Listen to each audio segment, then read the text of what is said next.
जय श्री राम समझो और घर घर तक बाबा साहब के विचारों को फैलाओ। मोमबत्ती चलाने से, मूर्ति बनाने से कुछ भी बना नहीं होगा। सारे अधिकार हमारे लुट चुके हैं। जय भीम, नमो बुद्धाय, जय भारत, जय श्री राम। राजवाला सैनी है, अपने आप को फौरन देवी बोलती हैं और मनवादियों के ऊपर गरजती हैं। जानते हैं क्या वो वजह है जो ये भरे मंच पर दौड़ती है और डर नहीं लगता? डर सकती हूँ, क्यों नहीं डर सकती? क्यों नहीं डरूं? अगर मैं डरूंगी तो मेरा बलात्कार होगा। अगर मैं डरूंगी तो मुझे भी स्तन टैक्स के लिए उकसाया जाएगा। अगर मैं डरूंगी तो मणिपुर की तरह जो है जैसे 3 महिलाओं को, और वो भी एक जो सिपाही जो कारगिल में देश की सेवा कर रहा है वो अपनी पत्नी की रक्षा नहीं कर सका, तो जो सिपाही अपनी पत्नी की रक्षा नहीं कर सका, फूलन देवी के पति और उसके पिता उसकी रक्षा नहीं कर सके, तो यानी मुझे अपनी रक्षा खुद करनी है।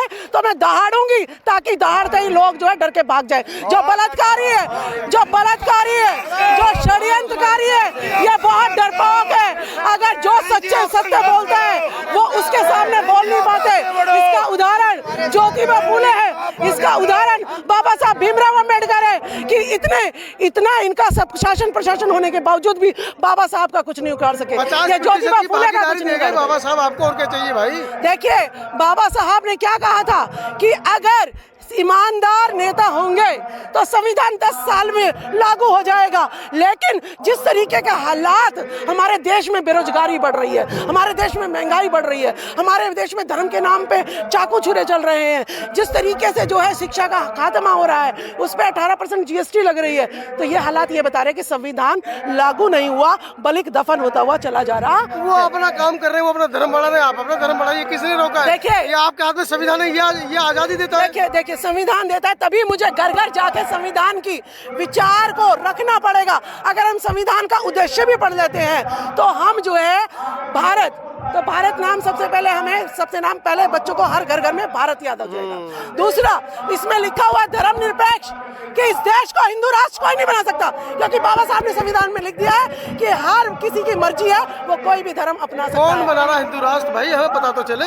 देखिए, जो भी आपकी मीडिया है बड़ी, वो दिन रात टीवी चैनलों पे क्या दिखा रही है? जय श्री राम। अब तो भाई श्री राम का अयोध्या में होगा, उसका प्राण प्रतिष्ठा होगी और उसके बाद ये राष्ट्र जो है बीजेपी को वोट दे देगा और फिर जय श्री राम के नारे लगाओ। और उस जय श्री राम की जमीन में अगर मैं कुछ की औलाद हूं, वो मेरा हिस्सा कहाँ है? वो भी इस देश के लोग हैं, लगाने तो नारे, क्या दिक्कत है?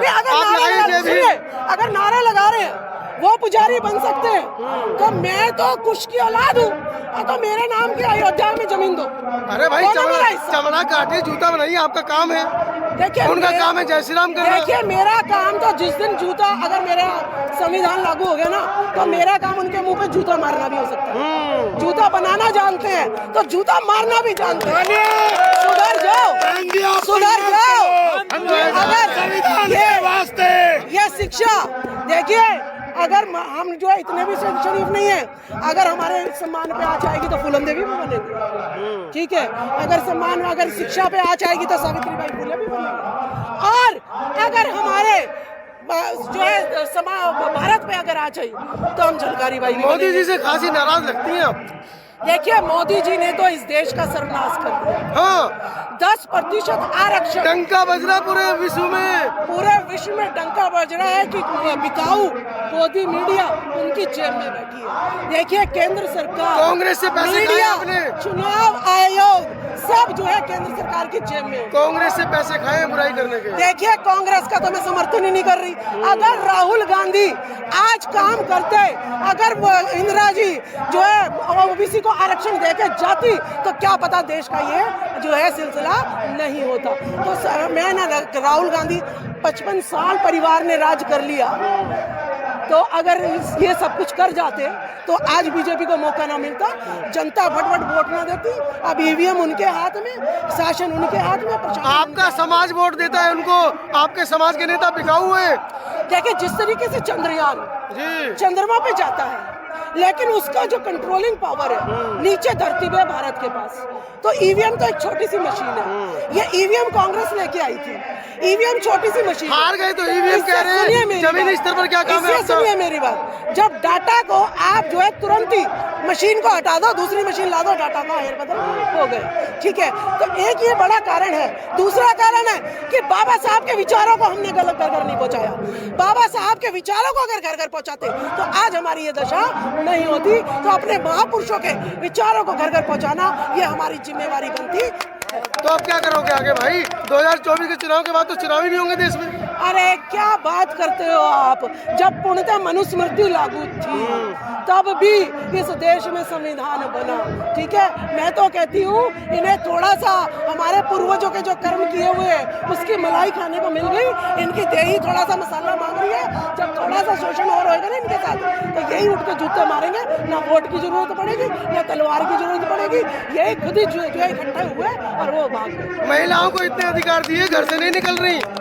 देखिए वो हमारे पुरुषों की भी कमी है जी, वो प्यार, इनकी कमी वो है, सम्मान, इनकी कमी है। वो प्यार, बिल्कुल वो प्यार, वो सम्मान अगर औरतों को घर में मिलता तो क्या वो बाबाओं के पास जाती? बताओ, जाओ दो। वो बाबाओं के पास जाती क्या? निकालते क्यों नहीं घर से? वो सामाजिक मीटिंगों में आनी चाहिए, जी। वो राजनीतिक मीटिंगों में आनी चाहिए। नहीं, जब ये आदमी जीते जी इनको मान सम्मान नहीं दे रहे तो वो पत्थर की मूर्ति के सामने अपना गम रो रही है, जिसकी वजह से वो पाखंडवाद और अंधविश्वास की चपेट में आ गई है। तो जब तक महिलाओं को सामाजिक राजनीतिक मीटिंग में नहीं लाएंगे, हमारी महिलाएं यूं ही पाखंड अंधविश्वास में, क्योंकि हर घर में टीवी है और टीवी में सुबह के शाम क्या चल रहा है, हनुमान का नाम लो।